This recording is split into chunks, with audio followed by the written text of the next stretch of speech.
जैन दर्शन ने स्वीकार करता है, समझाता है, बताता है कि दुनिया कोई चलाने वाला ईश्वर ब्रह्मा विष्णु महेश नहीं है। ये दुनिया अपनी योग्यता से चलती है, अपने समय पे चलती है। हर द्रव्य का परिणमन सुनिश्चित है, उसका उपादान, उसकी शक्ति, उसकी सामर्थ्य वो लेके ही जन्मता है, उसको कोई करने धरने वाला नहीं। जैसे बालक 9 माह का पेट में, पहले माह में कितना बढ़ेगा, दूसरे माह में, तीसरे माह में, चौथे, कोई बढ़ाने वाला नहीं है, वो अपनी योग्यता लेके जन्मता है। और देखो कैसी दुनिया, क्या गजब सिस्टम है। मतलब सिस्टम देखो तुम, मनुष्य का बच्चा सबसे कमजोर पैदा होता है दुनिया में, सबसे कमजोर बच्चा मनुष्य का, और सबसे ज्यादा टाइम लेता है बड़ा होने में मनुष्य का बच्चा। और जानवर का बच्चा देखो, क्योंकि वहां पे व्यवस्था नहीं है, तो देखो जानवर का बच्चा पैदा होते ही 10-5 दिन में बात खत्म हो गई, खत्म। प्रकृति व्यवस्था देखो आप, कौन किसका करता धरता है। और तुम्हारा बच्चा, तुम विटामिन और ए और वो और पता नहीं क्या क्या सोच सोच के खिलाते हो, तो अभी मरमरियां हैं, बीमार पड़े हैं, जो जैसा है दवाएं खिला रहे हो, मरे जाए। और जानवर का बच्चा एकदम, तो संसार स्वरूप कहता है कि कुछ नहीं, सब व्यवस्था बनी हुई है। मनुष्य की जो स्थिति है, जैसा उसका मोह है, वैसे उसको बच्चे दिए जाते हैं। ख्याल में ले, पोस, तू पोस, तेरे मोह ज्यादा है ना, तू पाल इनको बेटा, तू अपना जीवन खत्म कर लेनी है, वो खत्म ही हो जाता है। आजकल के मनुष्यों का तो जीवन बच्चे पालने और बड़े करने और शादी करने में खत्म हो रहा है। इनको कुछ नहीं पता, और फिर ये दुनिया का स्टेटस मेंटेन गिर रहा है, और कमाओ और बड़े बनो और ही करो, है ना, तुम्हें कौन पूछेगा। सब मान्यता खोटी है। देखो, प्रत्येक कर्म को स्वतंत्र जानो। अगर तुम्हारे पास पैसा होगा तो ही तुम्हें मान सम्मान मिलेगा, ऐसा नहीं है। अगर वास्तव में तुम्हारा ऐसा नाम कर्म का उदय होगा, भले ही तुम पे पैसा नहीं होगा, तो भी भाई साहब तुम्हें बहुत मान सम्मान मिलेगा। और तुम्हारा अगर ऐसा नाम कर्म का उदय कमजोर होगा, तुम पे बहुत पैसा होगा, तो भी लोग तुम्हें गाली देंगे। मैं इतने बड़े आदमियों को जानता हूँ, वे बेचारे बहुत कोशिश करते मान सम्मान पाने की, कोई देने को तैयार ही नहीं। और मैं ऐसे लोगों को भी जानता हूं कि वे कुछ नहीं करते, और उन्हें लोग बहुत आदर देते हैं, बहुत सम्मान देते हैं। बोलो नहीं है, नहीं समझ। देखो, लाल बहादुर शास्त्री, आपके सामने एक नाम है लाल, ये तो बहुत बदमाश है। ये चाय वाला तो, वो तो लाल बहादुर शास्त्री तो इतने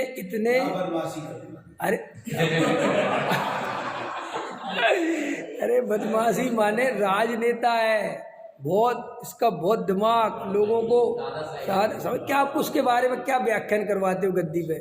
ये लाल बहादुर शास्त्री इतने सीधे थे, समझ में आया, इतने सीधे थे कि बेचारे उनके पास कोट भी नहीं था पीएम बनने पे, समझ में आया।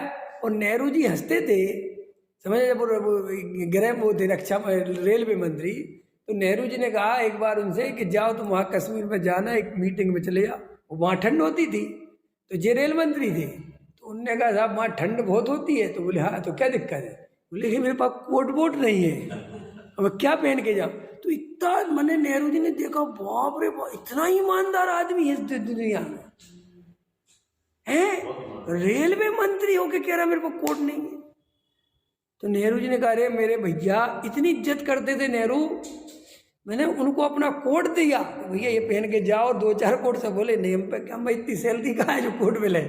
और उनकी पत्नी ने बड़ी कहा कि कार, तो वो कार अभी भी रखी है म्यूजियम में, लोन पे ली, उसका लोन भरते थे, वो प्राइम मिनिस्टर थे।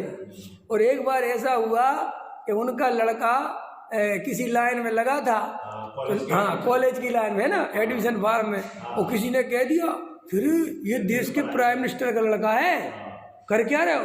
तो भैया उसको आगे लगा दिया, वो फॉर्म ले लिया।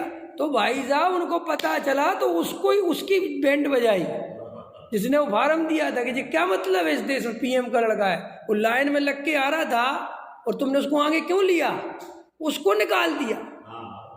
सोचो बात, ये सा आदमी भी जिसने कभी 2 रुपए नहीं कमाए, कुछ नहीं, बहुत सिंपल आदमी थे लाल बहादुर शास्त्री, बहुत से, वो प्राइम मिनिस्टर बने गए। अभी प्राइम मिनिस्टर हमारा कर्म का उदय था कि नहीं, कोई राजनीति नहीं करी, कोई भाषण नहीं। मनमोहन सिंह पीएम, और 1 आध साल नहीं, 2 साल नहीं, 10 साल। भाई साहब क्या करते हो तुम, लेकिन राजयोग लिखा के लाया है। तुम्हें लगता है ये चालाकी बदमाशी से कोई पीएम बनता है? कुछ नहीं। अच्छे अच्छे जब कर्म का उदय आता है तो भाई साहब अच्छी अच्छी चालाकी, अच्छी अच्छी बदमाशी सब रखी रह जाती है, वो बात खत्म हो जाती है। अभी सबको लग रहा कि देखो मोदी बन रहा, मोदी का चमत्कार नहीं है, अभी सब उसका राजयोग है।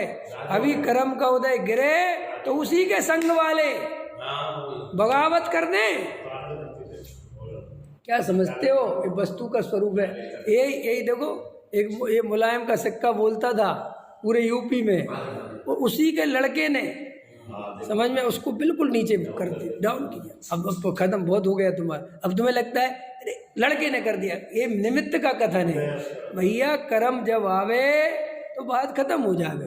तो और तुम देखते हो निमित्त को। और सुनो गजब, अब देखो अपने अपने देखने का दृष्टिकोण। हम काय को देखते हैं? निमित्त को। ज्ञानी काय को देखते हैं? कर्म के उदय को। दिखता नहीं है। और सुनो, महावीर क्या देखते हैं? और आगे उपादान को। महावीर को तो उपादान भी दिख रहा है, हमें तो उपादान दिखता नहीं, हमें तो कर्म का उदय भी नहीं दिखता, हमें तो केवल क्या दिखता है? निमित्त। लेकिन ज्ञानी को 100% सर्वज्ञ देव की वाणी पे भरोसा है, जिनेन्द्र देव की वाणी पे भरोसा है, आत्मानुभव है, उसे 100% निर्णय है कि जो कर्म का जैसा उदय होगा वैसे संयोग वियोग होंगे, वैसे शासन प्रशासन, वैसी सब व्यवस्थाएं बनेंगी, वैसे पद प्रतिष्ठा मिलेगी, इसमें कुछ नहीं चलती किसी की। और अगर वही बात भगवान से पूछो तो भगवान कहते चलो ये 2 नंबर की बात, अब 1 नंबर पे आ जा। हम ये कह रहे हैं कर्म का उदय भी कुछ नहीं होता, कार्य तो उपादान से होता है।